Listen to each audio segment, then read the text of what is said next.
U toku su radovi na rekonstrukciji i proširenju Doma učenika Poljoprivredne škole Sonja Marinković u Požarevcu. Planirane su radionice za preradu mesa i mleka, gde će učenici izvoditi praktičnu nastavu iz prehrambene struke.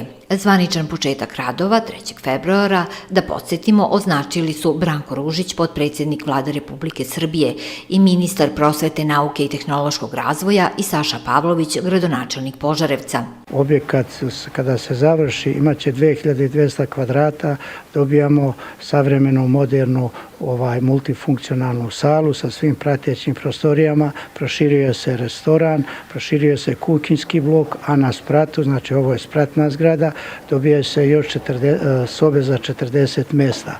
Tako da je ovo stvarno jedan impozantan projekat i veliki projekat koji će mnogo uobličiti poljoprivrednu školu i ovaj dom učenika naše škole. Vukašinović je pohvalio izvođače radova da uprkos lošijim vremenskim prilikama radovi se odvijaju po planiranoj dinamici i stigli su do izlivanja druge ploče. Tako da su planirani radovi da se završe 30. septembra. Ako se ovom dinamikom nastavi, ja mislim da je nezahvalno da ja dajem prognoze, ali moja pretpostavka je da će se ovo završiti do 1. septembra, tako da će učenici i novi 40 mesta za smještaj i učenici će moći da izvode i deo praktične nastave u ovim radionicama koje smo pomenuli. Koliko je vredna ova investicija i iz kojih izvora su obezbeđena sredstva?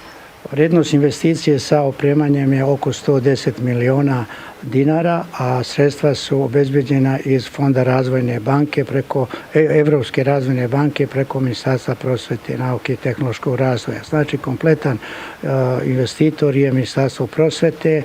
Škola je dala nadzor, znači škola je finansirala stručni nadzor, a Ministarstvo prosvete finansira iz tog budžeta Evropske razvojne banke ovaj kompletan projekat. Sa ove dve radionice Poljoprivredna škola Sonja Marinković imaće sve potrebne uslove za izvođenje praktične nastave u krugu škole.